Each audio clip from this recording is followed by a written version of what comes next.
You are now listening to the Big Beyond Belief podcast with your host, Leo Costa Jr. This is Leo Costa coming to you from Serious Growth. On our show today, we have from Ironman Magazine, Denny and Denise Kakos. How are you guys doing today? Real good, thank you. Doing great, Leo. Yeah. Thank you for having us. Did I get the introduction right from Ironman Magazine? From Ironman Magazine, as well as the INBA, PNBA, International Natural Bodybuilding Organization. There you go. I was really excited to hear that because, back in, Denny, I want to ask you real quick. I assume you know Platts? Yeah, Tom Platts, sure. Did you ever train with him? No, I have not, no. Okay. And, I was telling Denise when we first were talking that late 80s, maybe 90s, I used to do a column for John Balick. Is he still around? Oh, John, yes. Is he still living down there, or what happened to him? Same area, yeah. I think he's more involved with the Fitness Expo now. You know, he let go of the magazine. Yeah. Anyway, so it's been quite a few years, but I really enjoyed doing columns there with John. He's a good guy. Yeah.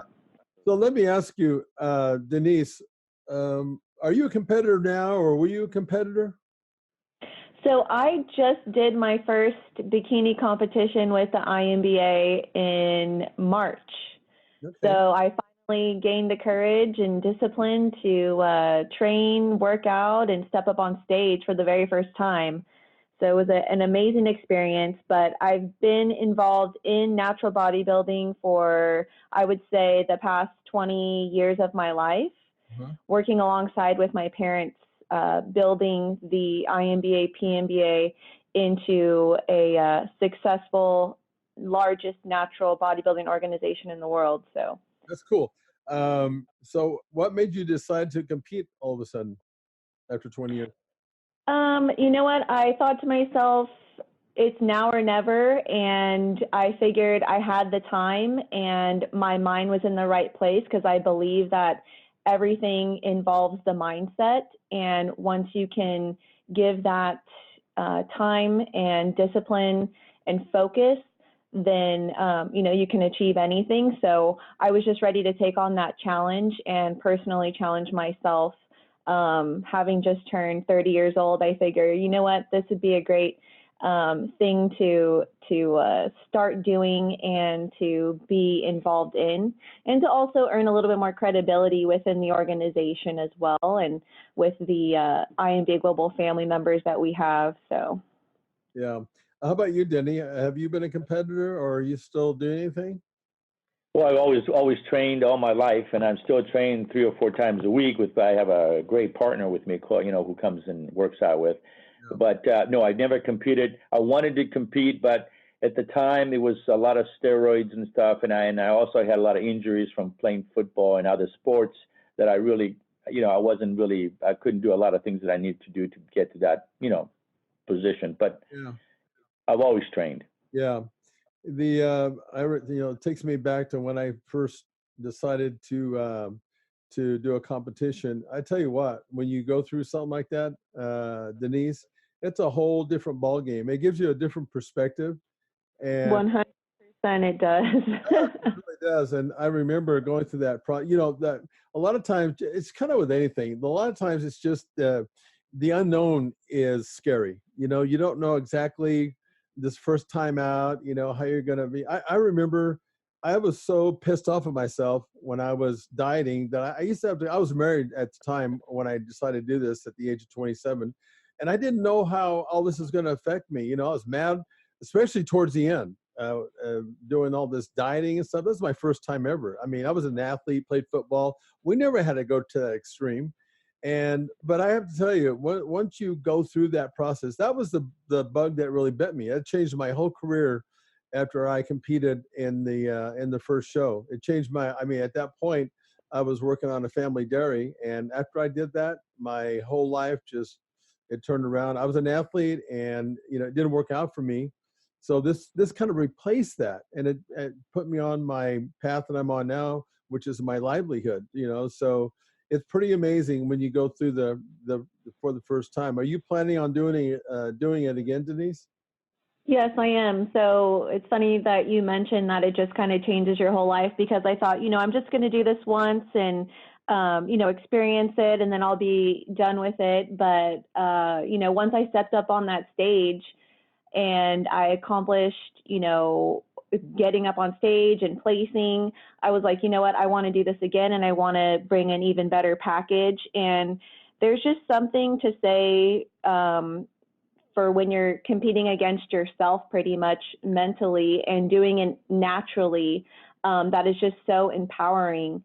Not using any kind of performance enhancements and actually putting in the work and taking the time to see the results is just a feeling that is hard to explain, but that I encourage other people to, try and see, how they feel doing it. Yeah.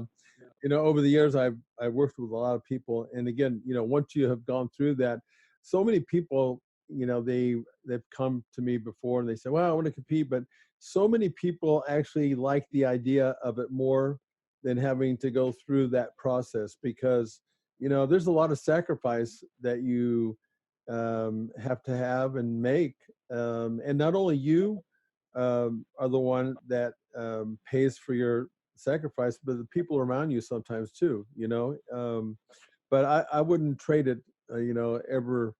ever again. I mean, it's one of the best things I ever did.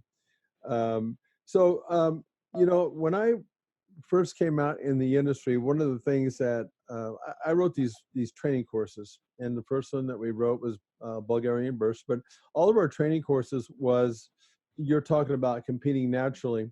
And that's exactly when I first started, where I came from. I wanted to do it the natural way. And so we wrote our training courses based on that, and um, but let me ask you, Denise, when you're competing on stage nowadays, because back then it was like when we competed in a natural event, the reality was that not everybody was competing naturally, which is pretty frustrating. Do you notice that that kind of stuff goes on? Maybe not in the women's, but like in the the men's competitions. Is that still going on?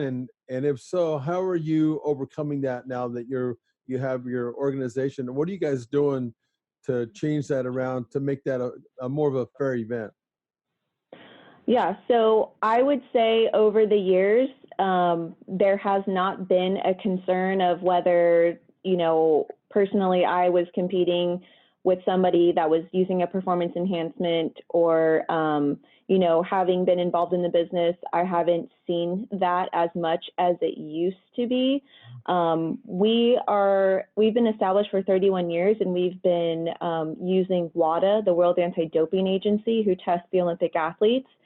So that in itself is a deterrent for people to not come and compete that are using some kind of performance enhancement. So we also do have the Hall of Shame, which is how we remain transparent as an organization, as a true natural organization. We have the Hall of Shame on our website, which is where we do post athletes that have failed the WADA tests that have competed. So within this year, we have failed five to seven athletes, I believe, and some of them are using hardcore steroids, or they're using a stimulant that was banned on the WADA substance list.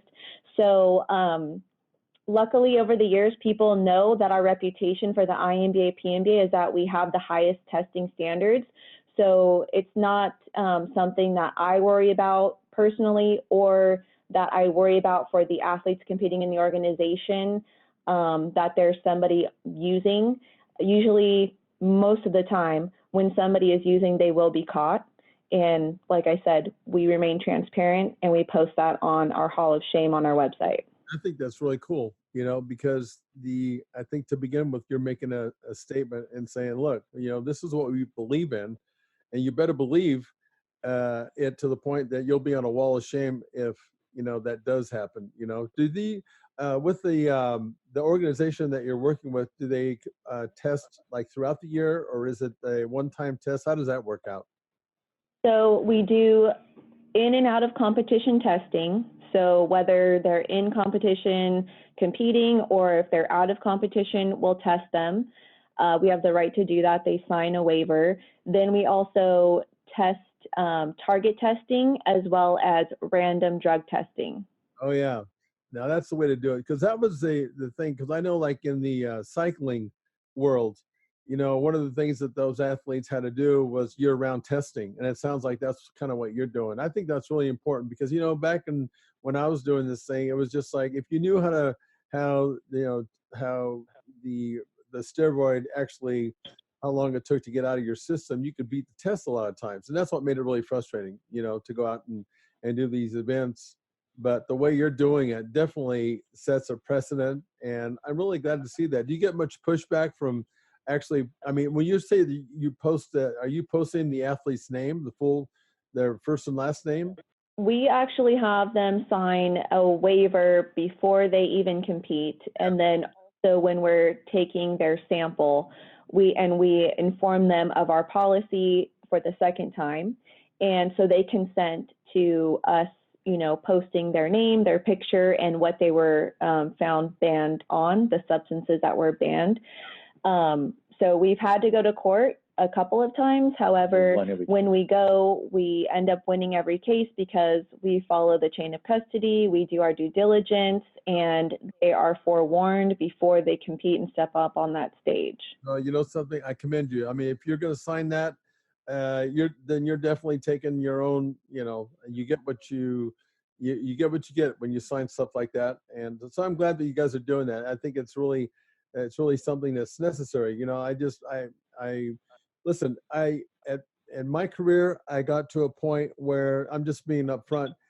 Even though that I competed natural for quite a few years until I got to the more like the national, regional, and national, and I thought, I had to make a choice back then because I wanted to compete at a higher level, and there was just no way. And again, some people have said, "Well, you sold out," and maybe that's the case. We all have our opinions about that, but I think that a lot of us would rather compete naturally than to have to say, if I want to get better and win and compete at this level, even if you're competing naturally, you're competing against guys that were using the stuff. It's like, well, where am I going to compete? Yeah, they weren't testing that well. There wasn't that those natural, so-called natural organizations. They had, like, for instance, polygraph testing or some type of medical, urine testing or something like that. But it wasn't anything good. Now with WADA, it's unbelievable. I mean, they have 400 things that they check. They're just unbelievable. You have an even playing field.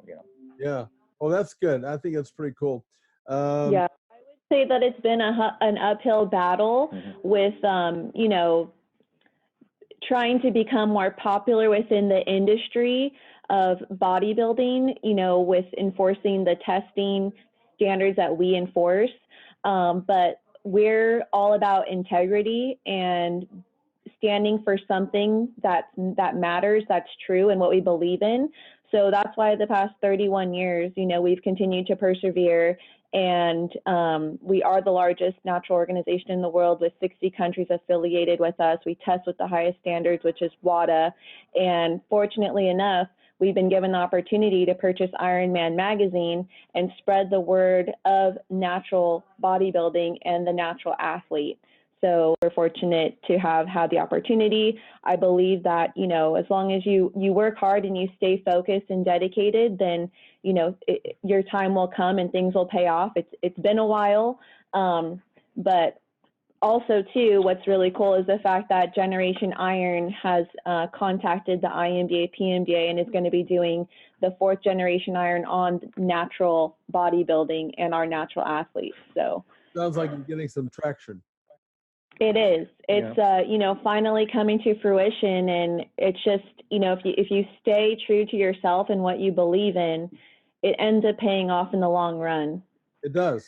And, like I said, but you always pay a price. There's always consequences because the stand that you're taking, you're going to get pushback from, certain groups of people out there. But I applaud you guys for standing strong, and when you believe in something, people like that. They're going to be attracted to your organization. I'm sure of it. one of the things that you made a comment about earlier was about competing for yourself. I think that's really important. You know, when I competed, there were so many times after the event that athletes would come back and, you know, I got screwed, and they throw their trophy up against the wall. It was pretty bad, you know, and I always, you know, I'm pretty competitive, but I always thought, you know, my goal is going to be just to come in and do the best that I can possibly do, and don't worry about the rest, because it's kind of it's a subjective type of sport anyway. It's not a black and white the way, at least unless it's changed now. I mean, it's been a lot of years since I competed, but I just think that part of I think the focus, because the athletes that I've worked with before to compete, I always tell them, don't get so caught up in that next person and how good they're going to be. Just worry about, you know, take care of what you can control, and just be the best that you can be, and let the chips fall where they may. And like you said, eventually through hard work, you know, it's bound to pay off for you. And so it sounds like that works. That's in line with your own thinking.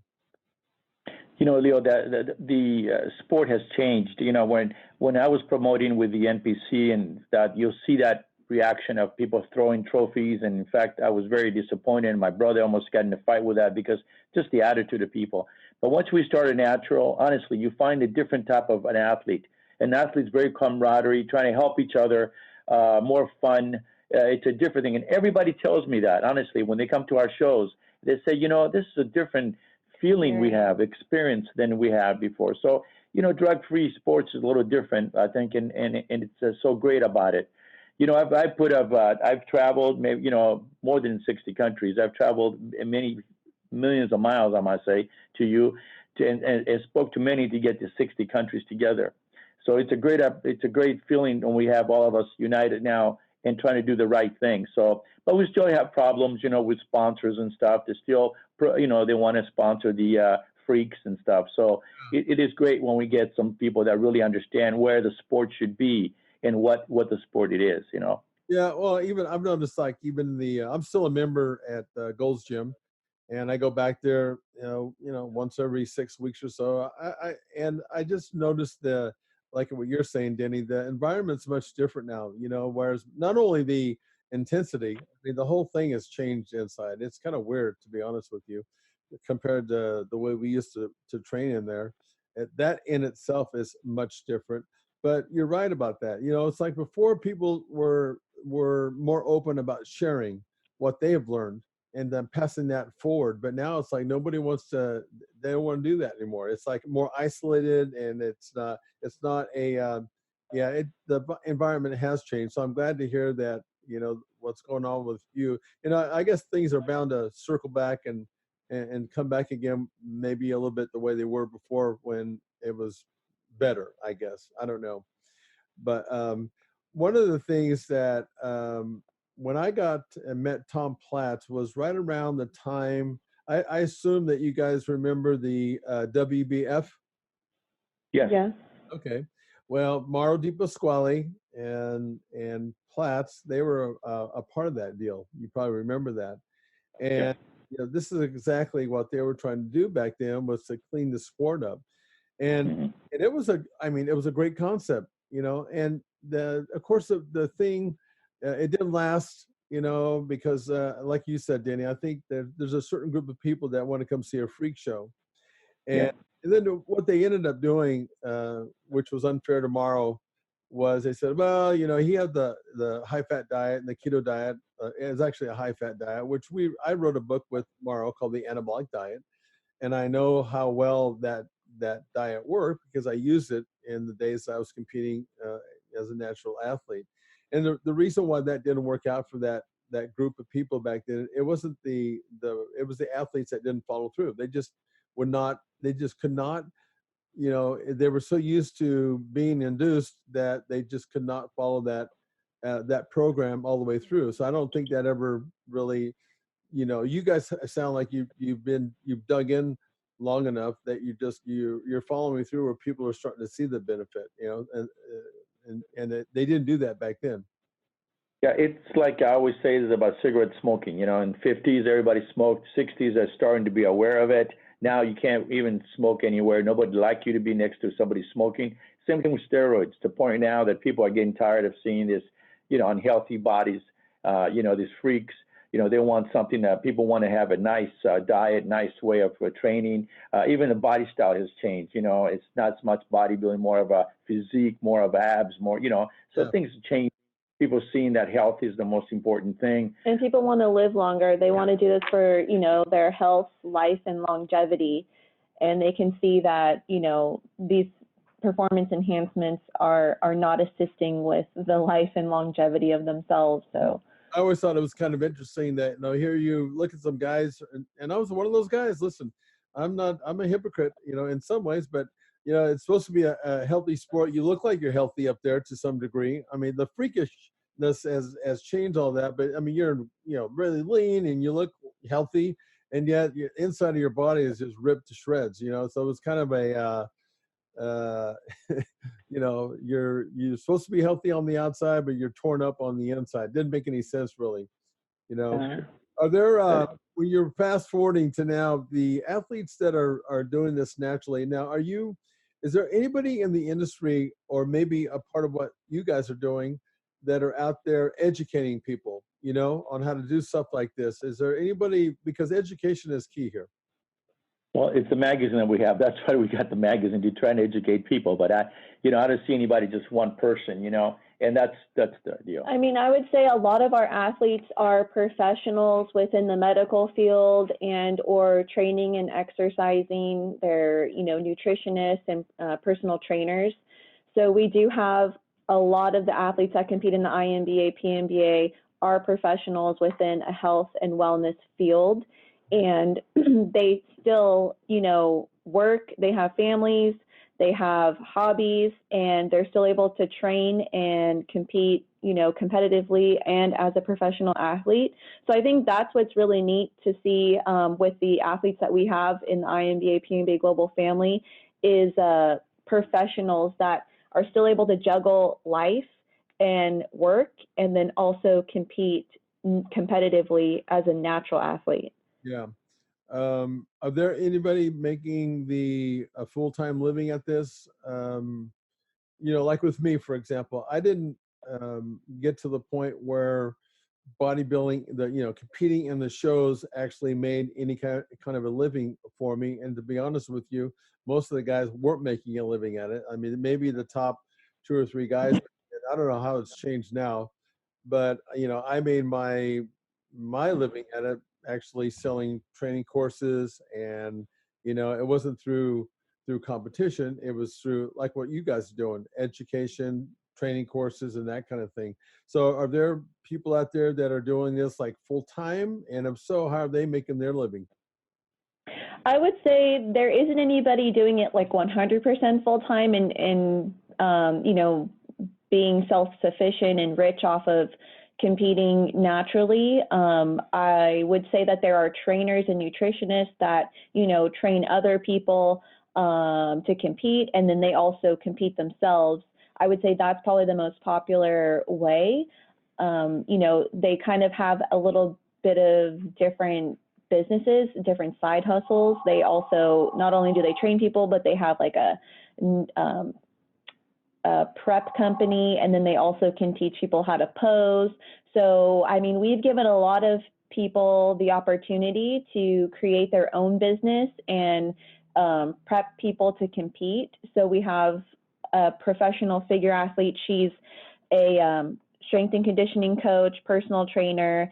She's also a nutritionist, and she has her own meal prep company. She teaches people how to pose, and then she also spray tans. So there's quite a few people within the INBA, PNBA that have been able to create their own businesses with basically everything you need in order to prep for a competition. Yeah. But as far as people just solely relying on, sponsorships and prize money, it's not necessarily the case within the natural sports.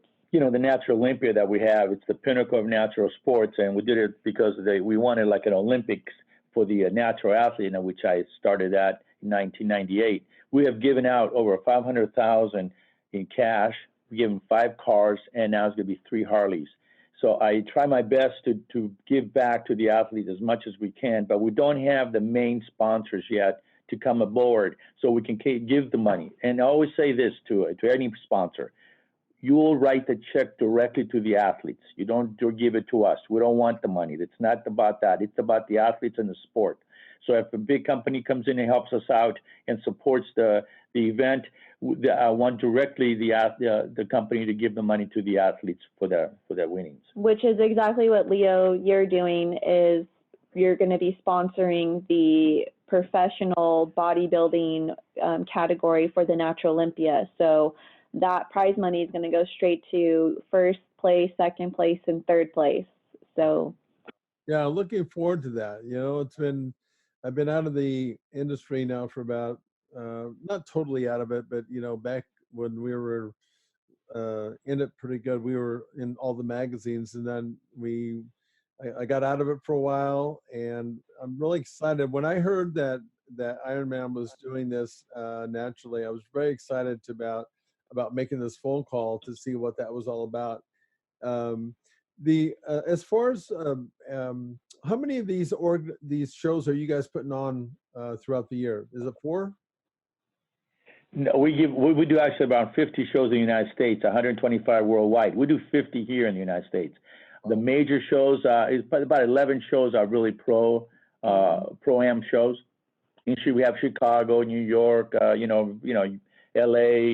It's various parts of the United States for the pro level. Plus worldwide. Yeah. We have the World Championships in Greece. We had it this year. Next year is going to be in Romania. We have the World Cup. We had it in Australia, in Sydney. We had the Asian Pacific Championships in India, Bangalore, India. So, we have various major shows all over the world. How do you make something like that, especially when you're going, away from where you live, basically in the States? How do you make all that work? Obviously, you have people helping you, but how do you put that all together? Well, we have other promoters that have the same idea, the same heart about the sport and the passion. So that we work together. We go there, we run the shows for them, but it's their shows. I mean, it's our titles. But we have the same rules and regulations and the definitions of all the divisions, and so we all work together, and it comes out great. I mean, we had it in Greece. We had it there. We had over 38 countries, over 400 athletes. Wow. Yeah. So they're big shows. It's very popular. Natural bodybuilding is very popular within the other countries. I would say more so than it is here in the United States. So when we go to other countries and INBA, PNBA is, affiliated with that country, it's an excitement for the athletes. They're looking for this natural outlet, this natural organization that they can, compete in. And it means a lot to them for it to be fair and balanced and equal, and natural, and the testing that is done. So, it's a really neat experience, and you'll get to see when you're at the Natural Olympia all the different countries that are going to be coming in their team uniforms, how emotional the experience is for them to even just come to the United States and then compete and represent their country. It's a really unbelievable experience every year to witness that and to provide the platform for these athletes to compete naturally and to create friends from around the world. So I'm excited for you guys to be there. That's a whole different dynamic. I know in the past, some of the athletes that play professional baseball that end up, or they have an opportunity to go play in the Olympics for their country. And so many of them say that they feel a bigger excitement and a bigger sense when they're competing for their country. It's about something bigger.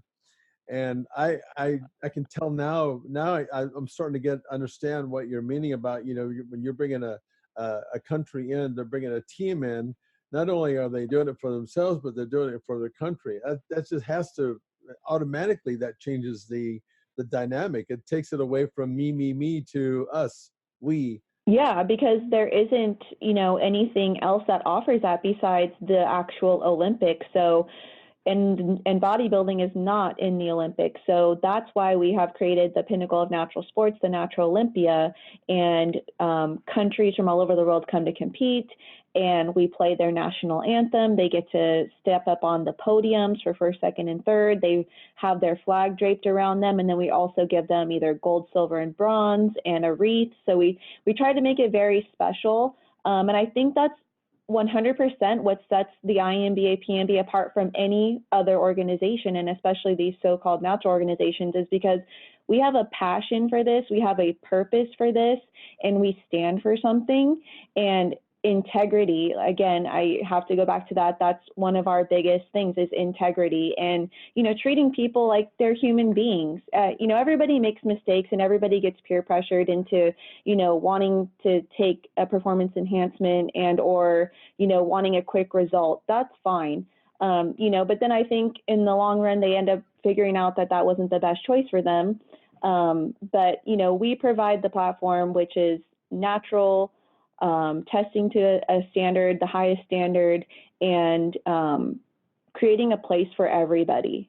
Yeah. So I think that's why everybody has a great experience and creates friendships, that last for forever. Because, Leo, mentally, this sport is extremely hard. You're pushing your body physically, you're pushing your mind mentally, you're having to eat food that you don't really want to eat, but you want a certain result, and you have to sacrifice, hanging out with your family, friends, and having a social life. So when you find like-minded people that go through the same thing and that want to share their experience or, any kind of tricks that they have or tips that they have, it's very meaningful and very impressionable to experience that with other people. So. Yeah, I agree. One of my best experiences was going overseas and doing seminars.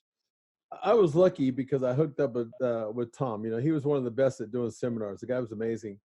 But boy, you're right. I got to be in Eastern Europe. I went all over the place. And I think as much as it was fun to do the competition and things like that, it was even a better experience to be able to interact with the different cultures. That in itself was something. And to this day, I'm sure that's the same thing with your organization. To this day, I have people that are still in Bulgaria that are contacts. It's pretty amazing when I think about that.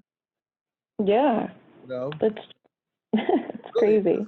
So let me ask you, for the upcoming show that you're doing, is there I remember that in order to compete at higher levels, you had to qualify. Now, how does that work as far as the men's competition now? Do they have to win, in order to compete at the Olympia? Give me a little bit the process of that. Do they have to win something to qualify? How does that work? So there's two different requirements. If we're talking about an amateur athlete, the requirement for an amateur athlete is to compete in 2 competitions that would qualify them for the Natural Olympia. So at least 2 events for amateurs. And then for the professional athletes, they have to compete in 1 event that's a pro show, and then they're automatically qualified to go and compete at the Natural Olympia. Got it. And is that the same? You have women competing, obviously, don't you? Yes, men and women, same requirements for both. And then all the other countries in Europe and Australia, New Zealand have the same kind of requirement, so they build their team and they bring them. I see. So it's pretty standard then. So everybody's kind of on the same page that way. Right. Yes. Yeah. And what about, like, when I was, I was pretty surprised when I came back after a 13-year layoff, and I was now 56 or 53. And, when I first started competing, there was it was men and it was couples competing together. Do they have any of that now? Then when I came back, 15 years later after the layoff, they had board competition. They all of a sudden had all these categories that we didn't have. And I understood why they did that, because it made it more commercial, for a larger group of people to come watch. But in your women's competition, do they have is it figure, bikini, and all these breakdowns? Is it the same as like the IFBB? Yes, we have the figure, we have physique, we have bikini, sports model, we have a swimsuit model, we have an angels category. So we have a transformation category. So, you know, health and wellness comes in all different shapes and sizes, and you start, you know, at different stages. So we have a stage where it's the transformation, where you're on a body quest on your journey and you've lost so many pounds, and a lot of those athletes then end up competing in a competitive category like the bikini or the sports model or the figure Oh, I see. category. Yeah, so transformational, that's like somebody who's like first time out, green, and And they've lost maybe a lot of weight or had a traumatic, you know, medical issue or something happened to them, and you know, they've kind of lost their way through health, and then they ended up gaining it back and having more self-control and losing weight and being confident enough to share their story on stage and stepping up on stage. And then it just kind of goes from there, and they move on to a more competitive category. So very, very interesting approach. I like that. Now, you're talking about, you said sports model. What was the other one? The sports model, not the wings or angel wings, but the sports model. What was the other one? we have women's physique, Physique? and then we have bikini divas, which is probably the most popular across any organization, is the bikini category. We started in the divas, bikini, yeah, in the 80s, before anybody else had it. Okay. But then then you have what's a sports model exactly? I find this really interesting, these categories. Sports model is pretty much an athlete that looks athletic and toned and fit within a sports bra and shorts. So something that you would see some women wearing to the gym, and basically anybody that would look good on the cover of a magazine. Okay. That's the sports model category. Okay, so then after the sports model, would that be physique? Is that the next progression or a different progression? Yeah, so it would go, what it would go is the body quest, and then you would move into the swimsuit model, which is a one piece that the women can wear. And it's kind of like a Sports Illustrated one piece swimsuit category. And then it would move to the bikini diva category. And then from there, we would go to the angels category, and then sports model. And then you'll start seeing more of the physiques getting harder, more defined in the figure category.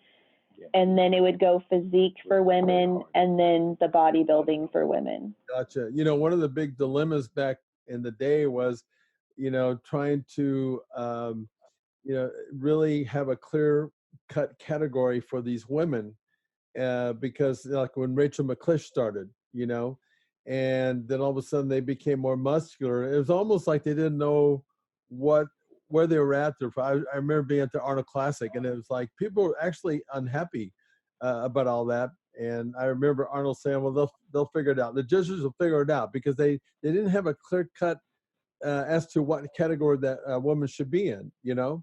And it sounds like you guys have really kind of identified that a little bit differently. Well, you know, we saw what Weeder did, so we wanted to do something different. We want to do it naturally. So, Yeah. you know, once it started letting the girls using that performing enhancing drugs, then he ruined the whole sport. Now you can't find IFBB doesn't even have bodybuilding anymore, as I understand it, for women, and because it's become look like men. So we want to keep it, you know, natural and beautiful, and the way that women's physique is. Now, Rachel McClish is one of the top. I mean, that's how bodybuilding should be. The extreme was Rachel McClish. She was a natural athlete. She looked fantastic. And then they started using, you know, the other athletes came in, and then they wouldn't stop it. Weeder had the opportunity to stop that. Everybody had, even Arnold has the opportunity to stop that. But they really don't, and it's a little disappointing about that. And you know, I admire Arnold for what he's done and all the great things that happened that he has done. But one thing he can really do is to stop this happening by testing, and he can do it tomorrow. It's not anything else. Listen, I totally agree with that. I always thought even in other sports, they talk about testing is too expensive, and they give all the excuses why they don't do that. But I think you're right. So what? So what if it costs more money? And it is about the money. And I think that's what ends up happening a lot of times is profits before everything else, and it changes the dynamics of the sport. Exactly. But that's exactly what sets us apart is our integrity, and we're not willing to risk our integrity and what we truly believe, just because, yes, it is expensive. Those WADA tests are extremely expensive. Yes, $400-$500. But we're, serious about the sport and providing the even playing field. And so, we're committed to providing the best testing that we can. Yeah, that's quite something. How many athletes are you anticipating coming to the? I assume that the men's Olympia is that the one that's going to attract the biggest crowd, or what do you think?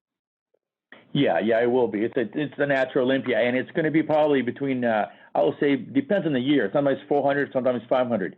Probably I would think around between that 400 to 500 people coming in, athletes.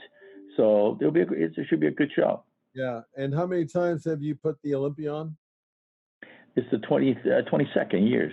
22 years. Started in 1998. I brought it. The first one was done in Greece because that's where the Olympics started. And I took it all the way to Greece. We had about 30 countries come in there, close to about 150 to 180 competitors, I think they came from all over the world to do that. And now it traveled for a while to different countries. We took it to New Zealand, Australia. We took it to many countries, Europe. But then we settled in Vegas. And because everybody used to go to Vegas, everybody wants to come to the United States, and that's what we did. So how many years have you had it now in Las Vegas? I think it's 6 or 7 years now, Denise. I think it's like 6 years. 6 years, yeah. And I have another 3-year contract with the Rio. Okay, so I was going to ask you. My next question was: it's going to be held at the Rio? Correct. Yeah, they're major convention center area there. It's very nice. And how many days is this going to be? It's a 4-day event. They're coming on Thursday to register, and then we have a big mixer for all the athletes. On Friday, we have the amateur athletes. Plus, we have the pro press conference, which we started to have. It's kind of fun, exciting thing because it's live on on YouTube, and they start talking about each other, and it's a little thing, pre-fight type of thing, for people. Yeah. And then on Saturday we have all the pros, and then we on Sunday. And then we award the prize money, the Harley and all that. And then at Sunday, we have a huge registration for all the athletes, all the pros. On Sunday, we have a huge brunch, and it's pretty much like the closing ceremonies of the Natural Olympia, and we induct our Hall of Fame inductees into the Natural Bodybuilding Hall of Fame. Nice. Yeah, so it's a really neat experience. It's a 4-day event, and we just get people together from all the other countries, and pretty much like they would for the village for the Olympics. They have the Olympic Village. So I like it. I think you guys are doing a great thing. I never knew about this. I mean, yeah. I heard about this, and I just didn't know that it was to this extent. I am amazed, and I really can't wait to be at the event. I know we're going to be there, and we're all looking forward to meeting you guys. Yes, we are too. We're very excited. Denny, I want to ask you and Denise a question, and this is a training question. I want you guys to answer for me. What is your favorite exercise? Well, what body part? For me, just tell me what's your favorite. And it's always bench press. It's just that the only problem is that I've done so many years. I've kind of messed up my shoulder, so I do probably biceps now. Do curls. Is it still your favorite exercise, though? Yes.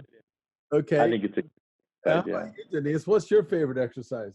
Oh my gosh, I actually like shoulders. So I enjoy doing shoulder workouts. I feel like, women that have nice shoulders and even men that have nice shoulders, it creates just like a great visual of like someone's posture and like their physique, and it's hard to grow those. So I enjoy doing any kind of shoulder exercises. Okay, and now second question: what is your least favorite exercise, Denny? The problem is that it is my favorite, but I don't enjoy as much as my legs, because I hurt my legs when I was playing football, and I messed them up really bad. I had surgeries, and I always wanted to build my legs, but it just hurts so much, and I just can't walk out. So I think probably doing leg presses and squats. Okay, how about you, Denise? Yeah, I'd probably have to say the same. The love-hate relationship is that lower body for the women. So, the legs, the glutes, I hate doing it, but I also enjoy doing it. So definitely the legs and the glutes. That was going to be my next exercise, is like, which is the exercise you love to hate? And for me, it was like, it's kind of a toss-up, man. I used to do heavy rows. And being bent over like that, where you can't breathe, it's like after you got done doing a set of rows, it's like when you came back out of that, it's like coming out of the water, being underwater. You had to catch your breath. But man, squatting for sure. People who tell me that they love squatting, I tell them they're lying, or they're not heavy enough, because I never ever had. In fact, to be quite honest with you, my whole routine was a love-hate. It was to that point that when we went to the gym, it was just like hanging on for dear life. And I don't know, I always liked the result of it afterwards, and the high that you got from all the endorphin kick. I think I like that. But something, there was enough love and hate there that kept me in it for 20 years, and I'm still doing it, just like you guys. It's because Hey, you can't let it go. I mean, it's always, you feel good. I mean, after exercise, you feel so good, and even if you're depressed or if you had a rough day, you do some exercise, you just feel refreshed and really well, One of the best things for you. I know that we've all been through a stress in our life, but one of the best things I would do, even if I didn't want to, was just go in and get a workout and just change the whole perspective of things, Definitely. That blood pumping, that oxygen circulating, Yep. And my wife still thinks I'm nuts. I mean, it's a bad habit. I like to train really early in the morning. And, I certainly don't have to get up at this hour, but I'm up at 3 o'clock every morning. And wow. I'm not moving real fast, but by the time I get to the gym, it's 4 o'clock. But I just love that routine. And the funny thing is I've never been an early morning person, but I've been doing it like that for, more than 20 years. And I got a feeling that they're going to end up dragging me out of my gym feet first, because I just keep going back. And because if I don't, it's like the worst of two evils. If I don't work out, I'm going to be a nightmare. I already know that. So it's just better for everybody if I just go work out. Fantastic. Yeah. That's great. I agree. Yeah.